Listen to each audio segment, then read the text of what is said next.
Olá pessoal, tudo bem com vocês? Eu sou Johnny Feitosa e esse é o vídeo de número 10 do canal Professor Fora do Normal. Então já deixa aqui meu convite para você curtir os nossos vídeos, se inscrever no canal para estar sempre acompanhando os novos vídeos e compartilhe com pessoas que você acredita que pode ser útil esse tipo de material.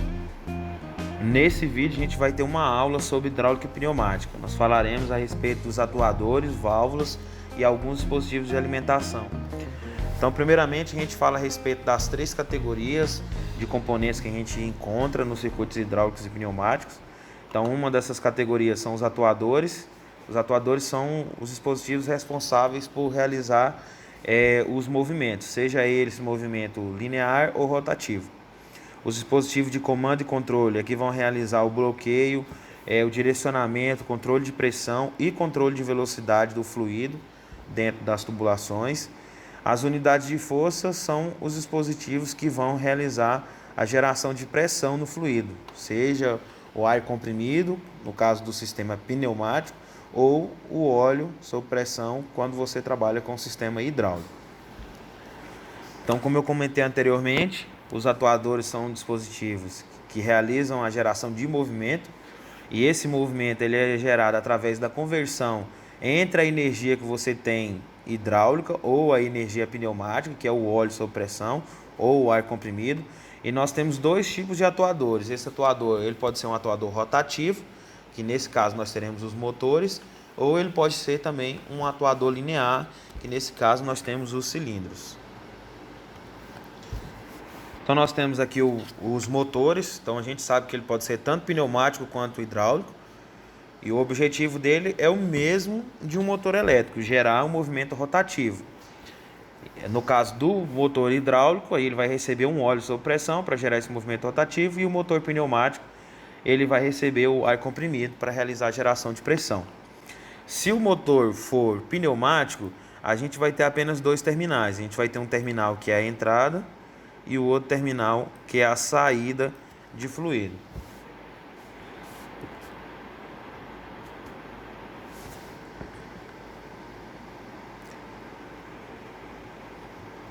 Se o motor é pneumático, ele só vai ter apenas um único terminal, que é o terminal de entrada do ar comprimido. Então o fluido vai entrar por a tubulação, girar as engrenagens que vão girar o eixo do motor, e a descarga de ar comprimido é feita na atmosfera. Você não precisa de um terminal de saída. Mas se o seu motor for um motor hidráulico, ele vai ter três terminais. Ele vai ter o terminal de entrada do fluido, ele vai ter o terminal de saída do fluido e vai ter também um outro terminal que a gente conhece ele como terminal de dreno. Então, lá na prática você vai encontrar um terceiro terminal no seu motor que a gente conhece como dreno. Para que serve o dreno? Esse terminal do dreno ele serve para tirar a pressão negativa, o vácuo que é gerado na parte interna do motor. Então aqui nessa região, próximo ao dente da engrenagem do motor hidráulico e a carcaça do motor, existe a geração de um vácuo, e esse vácuo tende a travar a engrenagem. E se for injetado o óleo sob pressão aqui na entrada do motor e não for retirado esse vácuo que você tem na parte interna do motor, o que vai acontecer? Como a bomba não vai parar de mandar óleo sob pressão, vai acontecer o aumento da pressão brusco e normalmente o motor vai ser danificado. O que acontece? Vai ocorrer o vazamento de óleo, e normalmente esse vazamento de óleo é no local mais fraco, que é onde você tem o retentor, que fica aqui próximo à região da base do eixo do motor hidráulico, ok? Então, resumindo, o motor hidráulico você vai ter três terminais. Você tem o terminal de entrada, você tem o terminal de saída do fluido e você tem um terceiro terminal que a gente conhece como terminal de dreno do motor, tá ok?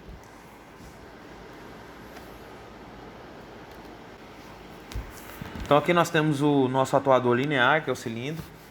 Então existem vários tipos de cilindro, mas separei aqui para vocês os principais, que é o cilindro de ação simples com retorno por mola e o cilindro de duplação.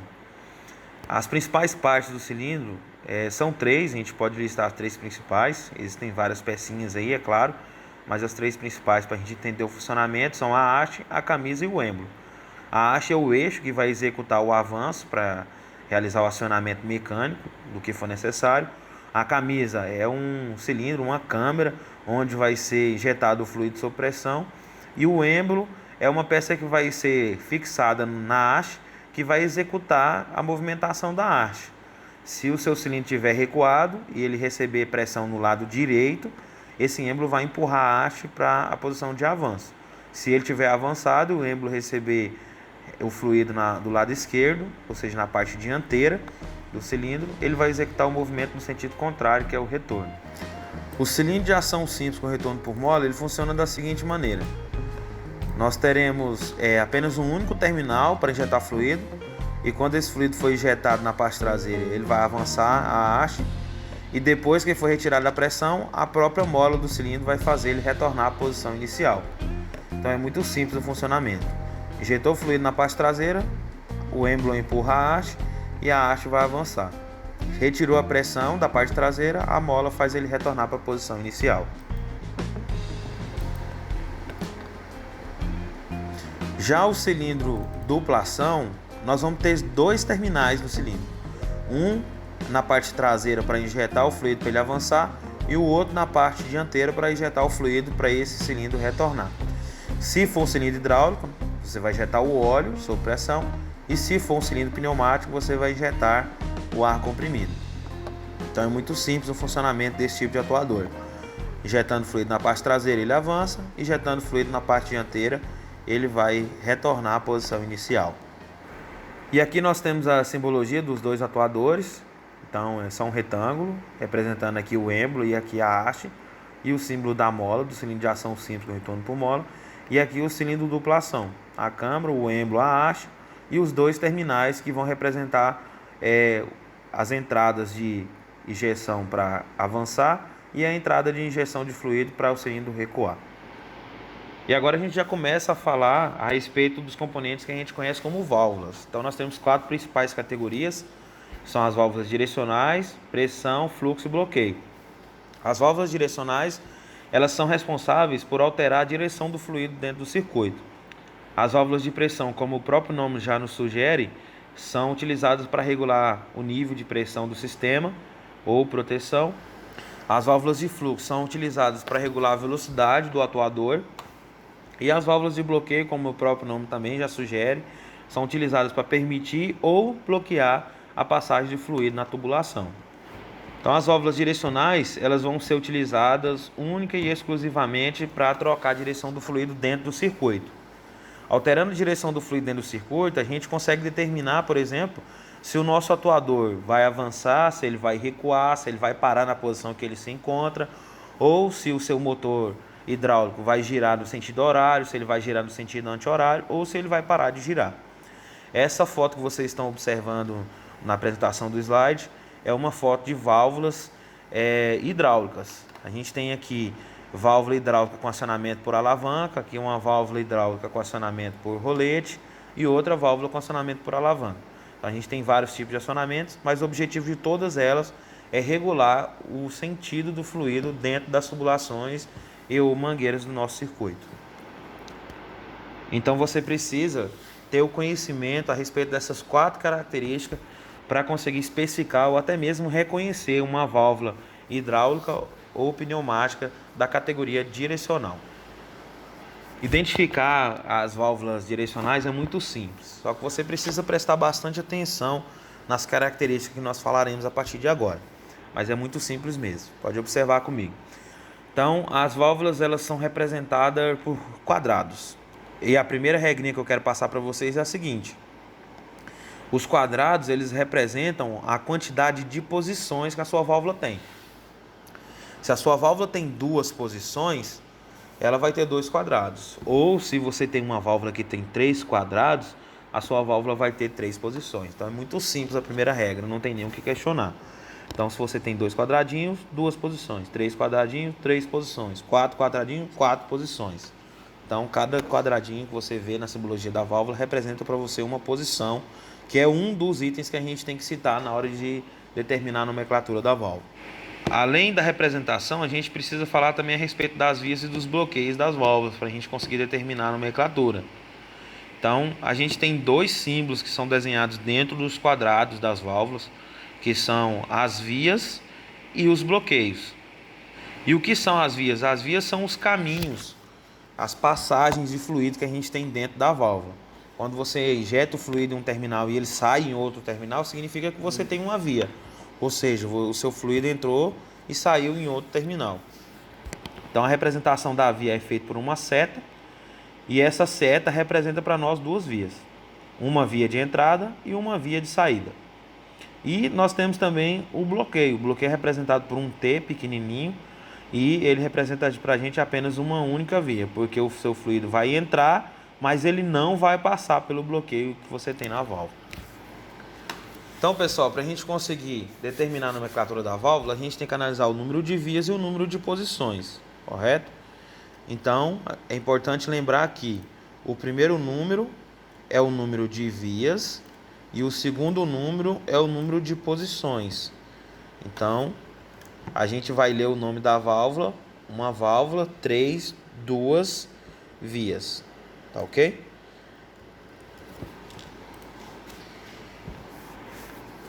Então analisa comigo o seguinte: se você tem uma válvula que tem 2 quadradinhos, a gente sabe que cada quadradinho representa uma posição.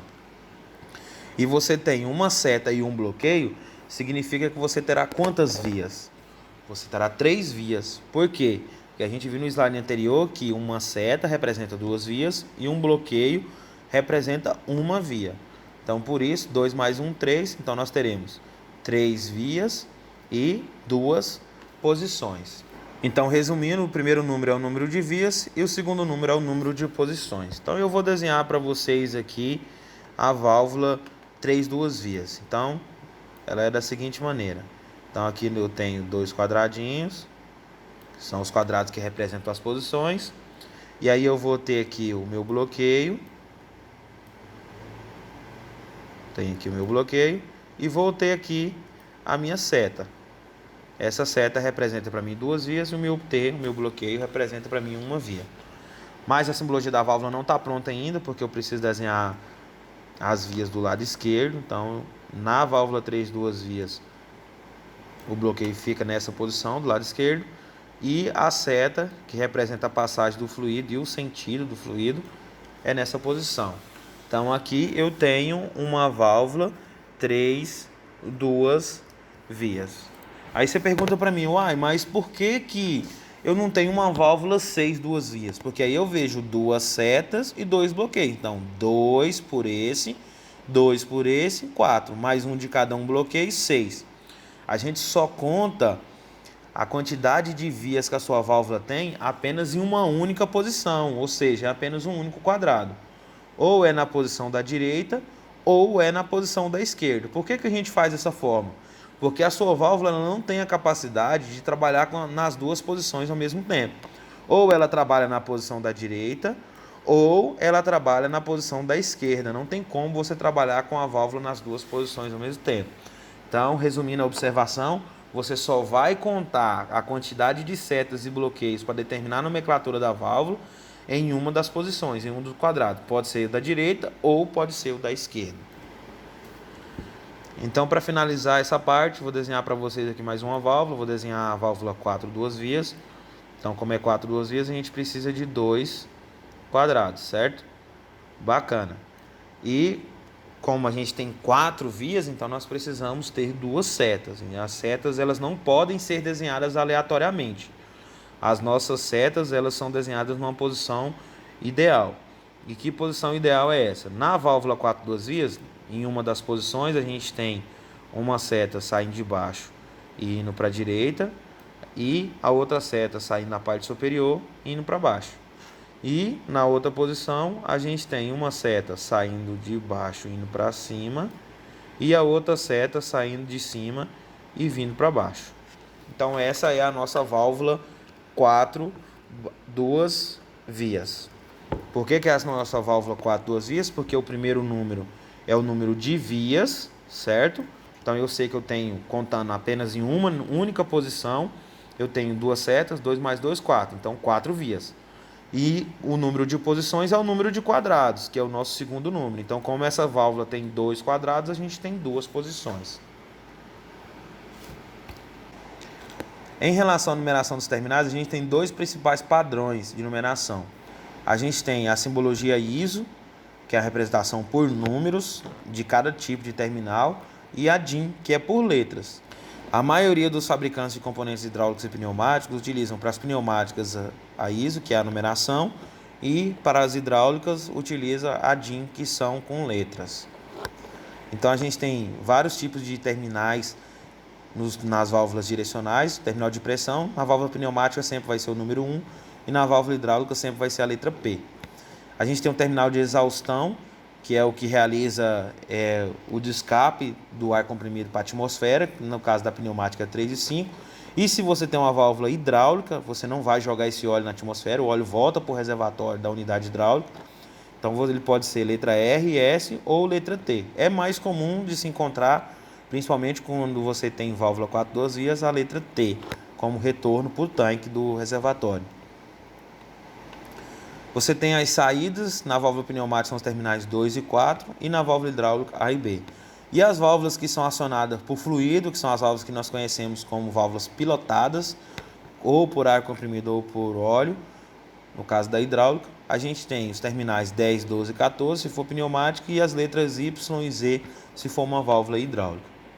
Aqui eu tenho duas observações para vocês. Primeiro, sempre que a válvula tiver duas posições, a posição inicial será a posição da direita.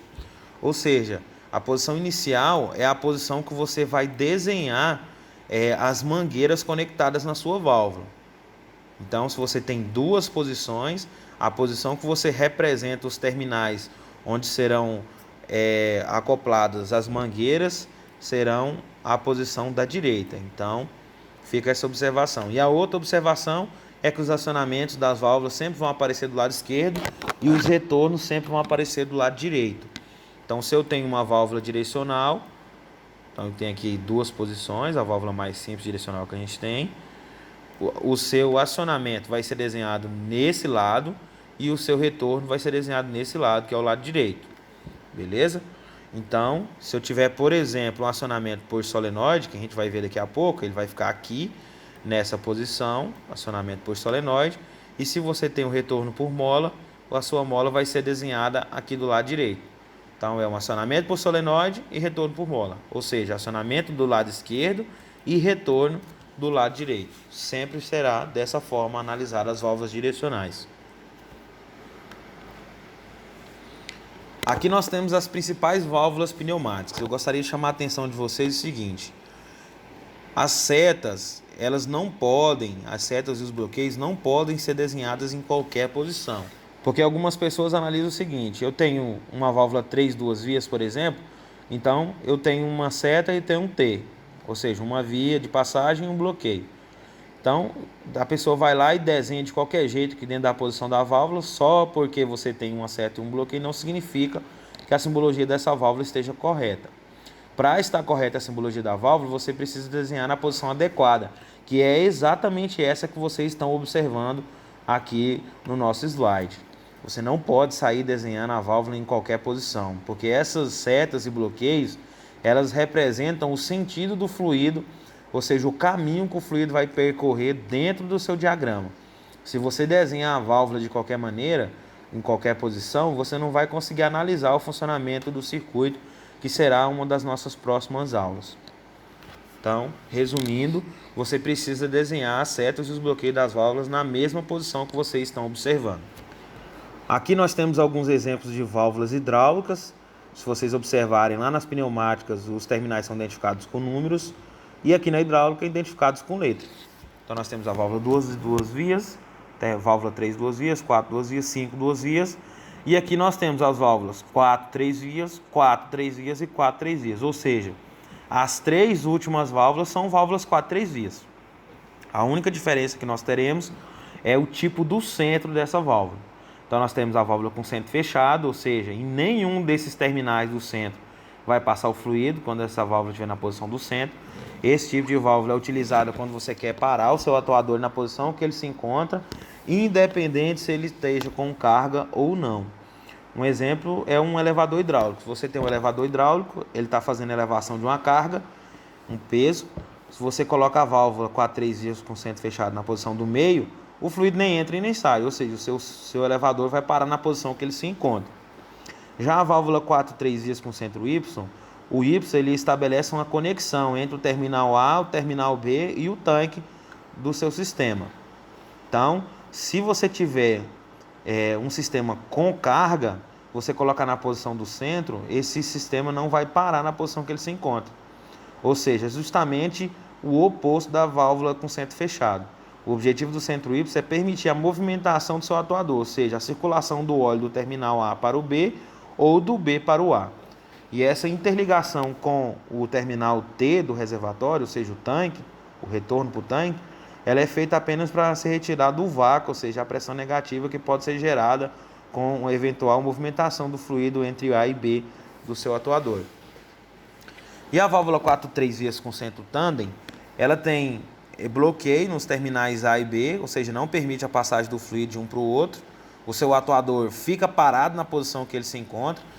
Se for, por exemplo, um motor hidráulico de uma plataforma de um caminhão guincho, que faz elevação de veículos para cima da sua plataforma, você vai travar o seu motor, ou seja, ele vai parar de puxar e não vai deixar nem descer, nem vai subir mais o veículo para cima da plataforma se você colocar a válvula na posição do centro. Por quê? Porque o terminal A e B eles são bloqueados, não permite a saída do fluido para nenhum outro local. Mas existe uma diferença da válvula com centro fechado, porque existe a circulação do fluido do terminal P para o T. Esse tipo de válvula é utilizada em sistemas que você tem a necessidade de melhorar a refrigeração do óleo. Porque se você trabalha com a válvula com centro fechado, quando coloca a válvula na posição do centro, ou seja, não existe a movimentação do seu atuador, a sua bomba fica trabalhando com a pressão máxima, ela fica trabalhando forçada. E se você trabalha com a válvula com centro tandem, o óleo fica sempre circulando do terminal P para o terminal T. Mesmo que não ocorra a movimentação do seu atuador, porque você tem o terminal A e B bloqueado, a sua bomba não vai trabalhar sobrecarregado, porque o seu óleo está sempre circulando, vai diminuir o índice de aquecimento da bomba e você consegue aumentar a troca de calor do óleo que está circulando com as partes que estão mais refrigeradas do sistema. Mas fazendo observação, da mesma forma das válvulas pneumáticas, as válvulas hidráulicas você também não pode realizar o desenho das setas e dos bloqueios de qualquer maneira. Tem que ser nessa mesma posição que vocês estão observando. Em relação aos acionamentos, a gente tem vários. A primeira observação está relacionada ao que foi falado anteriormente. O acionamento é sempre desenhado do lado esquerdo da válvula. Então você vai ter a sua válvula, os 2 quadradinhos, ou 3 ou 4 que representam a sua válvula, e sempre o acionamento desenhado do lado esquerdo. A gente tem vários. A gente tem um botão pulsante, que você aciona a válvula troca de posição. Você desaciona se o seu retorno tiver atuado, ele vai voltar para a posição inicial. É mais comum de usar o retorno com mola quando você tem um botão pulsante. A gente tem um botão com trava, que você aciona, ele troca a válvula de posição e permanece atuado até que você destrave esse botão. Você tem a alavanca com trava, que funciona da mesma forma do botão. Você aciona a alavanca, ele troca de posição e permanece naquela posição até você voltar à posição inicial. Nós temos também a alavanca sem trava, não está aqui no nosso slide, mas existe também a alavanca sem trava. Um dos mais usados, que é o nosso acionamento elétrico, a gente conhece como solenoide. Está aqui a simbologia dele, desenhado do lado esquerdo da válvula também. Aqui nós temos o rolete articulado, que ele também é conhecido como chave fim de curso e é utilizado para fazer acionamentos mecânicos. Pode ser uma porta, uma estrutura de uma máquina, pode ser um próprio atuador que faz o acionamento dela. Então a gente tem várias formas de realizar o acionamento, mas desde que o acionamento seja mecânico, alguma peça, alguma estrutura tocando a chave para trocar a válvula de posição. Aqui nós temos os 2 tipos de piloto. O piloto hidráulico ele é todo pintado de preto e o pneumático ele tem o interior da setinha branco. Então são válvulas que são realizadas o acionamento com fluido, ou óleo hidráulico, sob pressão, ou o ar comprimido. E aqui a gente tem o botão alternativo. Normalmente existe ele quando a gente utiliza o acionamento por solenoide ou o pilotado. Ele serve para fazer o acionamento manual e pode ser feito por uma chave de fenda ou um pino que seja, mas é um acionamento que fica escondido em caso de emergência ou quando você precisa fazer um teste na válvula ou no seu próprio sistema, você não tem necessidade de ter ar comprimido ou energia no solenoide elétrico para realizar a alteração da válvula de posição. Os retornos, como foi feito na observação, todos desenhados do lado direito da válvula. E a gente tem o mais comum, que é o retorno por mola. Da mesma forma que você tem o acionamento por solenoide, você também tem o retorno por solenoide. Quando você tem o solenoide ou o piloto, você também tem o botão alternativo. E tanto o piloto pneumático quanto o piloto hidráulico, nós também temos eles como retorno. E agora eu vou fazer para vocês o desenho quando você tem os dois repetidos, o acionamento e o retorno iguais. Então, se você tem o acionamento e o retorno por solenoide, você não cita dessa forma, acionamento tal e retorno tal. Você simplesmente fala que é duplo. Então, essa válvula, por exemplo, você não precisa falar que ela é acionamento por solenoide e retorno por solenoide. Você simplesmente vai falar que ela tem duplo solenoide. Automaticamente, quem escuta já vai entender que você tem o acionamento e o retorno com o mesmo tipo. Aqui a gente fala sobre a válvula de pressão, que é a válvula que realiza o controle de pressão dos sistemas hidráulicos e pneumáticos. Então, o funcionamento dela é muito interessante. Então, imagina comigo o seguinte, que aqui desse lado você tenha a unidade hidráulica que vai gerar o óleo sob pressão, e aqui desse lado você tenha um conjunto de atuadores, ok? Então, aqui você tem os atuadores hidráulicos. Então, aqui você vai pegar o fluido sob pressão e vai interligar aqui na sua válvula limitadora de pressão através das tubulações e vai passar lá para o sistema hidráulico, onde você tem os atuadores que estão utilizando esse óleo para executar o movimento, certo? Então, aqui você utiliza o óleo sob pressão e aqui você gera o óleo sob pressão. Então, aqui dentro dessa unidade hidráulica você tem uma bomba que está mandando esse óleo através da tubulação. Quando os seus atuadores estão avançando e recuando ou executando qualquer tipo de movimento, você vai ter a circulação desse óleo. Ele vai sair da unidade hidráulica, vai vir pela tubulação, vai entrar e vai fazer o movimento. Daqui vai ter uma outra tubulação que vai mandar de volta aqui para o reservatório. Então, aqui você vai ter um retorno. Esse retorno vai ser retorno para o tanque, ok? Então, o que acontece? Quando os seus atuadores não estão usando esse óleo para executar algum tipo de movimento, esse óleo não tem para onde sair. E a bomba ela não para de mandar óleo sob pressão, ela fica o tempo todo mandando óleo. E a gente sabe, através do princípio de Pascal, que quando você tem muito óleo e esse óleo não tem para onde sair, é a mesma coisa que diminuir essa área. E quando você diminuir a área, a gente sabe que a pressão aumenta. Então vai ter um aumento brusco de pressão quando não tiver para esse óleo circular. E se a gente não der um jeito de drenar esse óleo para algum lugar, ele vai estourar a tubulação e estragar os componentes. Então, esse óleo sobre alta pressão, ele vai empurrar essa mola que tem na parte interna da válvula limitadora. Essa mola vai abrir uma passagem do retentor e esse óleo vai, ao invés de ir lá para os seus atuadores, ele vai vir passar aqui pela válvula, comprimir a mola e retornar aqui para o reservatório. E ele fica recirculando o tempo todo, até que você tenha necessidade de utilizar esse óleo novamente lá no seu sistema. Precisei de usar o óleo lá nos atuadores, eu vou abrir espaço para esse óleo circular. Então eu vou diminuir a área. A área diminuiu, a mola vai fechar porque a minha pressão baixou. E aí o meu óleo não vai voltar para o reservatório mais. Ele vai simplesmente circular lá para o seu sistema, onde você tem os seus atuadores, motores e cilindros trocando de posição o tempo todo. Então, resumindo, a válvula limitadora de pressão é ela que realiza o retorno do óleo para o reservatório quando esse óleo não está sendo utilizado. Aqui a gente tem a válvula reguladora de fluxo. A simbologia que vocês observam é a válvula reguladora de fluxo unidirecional, ou seja, ela só consegue regular a velocidade do fluido em um único sentido. Do A para o B você regula a velocidade, do B para o A você não regula, ele passa com 100% da velocidade.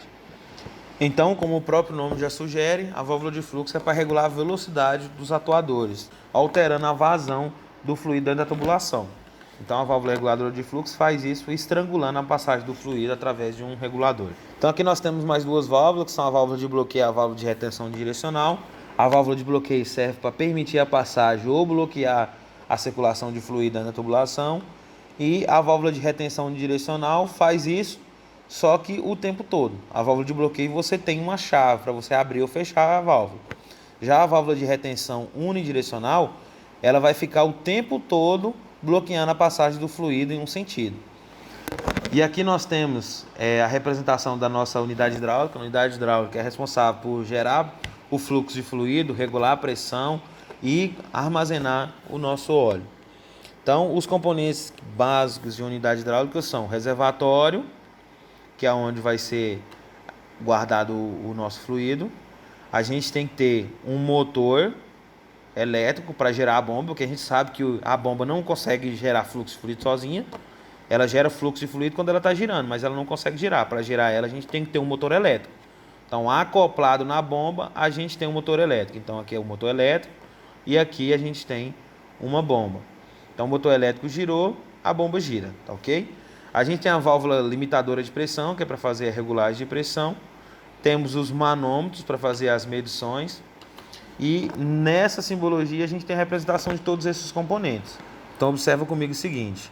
Aqui nós temos o motor elétrico, aqui nós temos a bomba, esse cara aqui é o nosso medidor de pressão, que a gente conhece como manômetro, a gente sabe que o mais usado é o manômetro de Bourdon.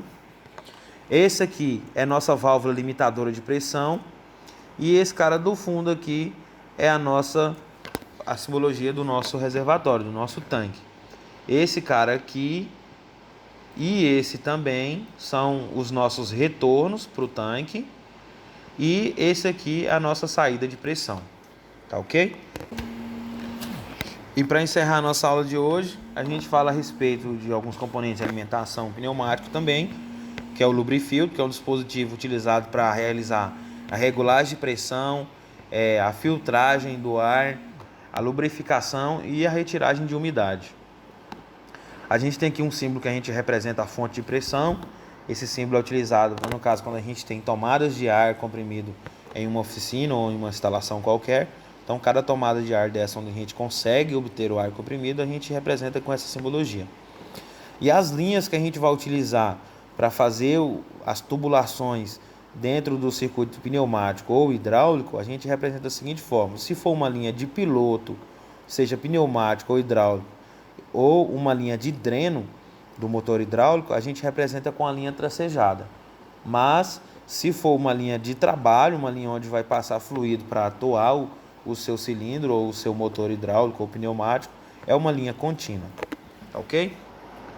Então, se encerra aqui a nossa aula. Espero que tenha sido útil para você, que você tenha conseguido compreender a simbologia e o funcionamento dos principais componentes hidráulicos e pneumáticos. Então não deixe de curtir, compartilhar e se inscrever no nosso canal para estar acompanhando os nossos vídeos.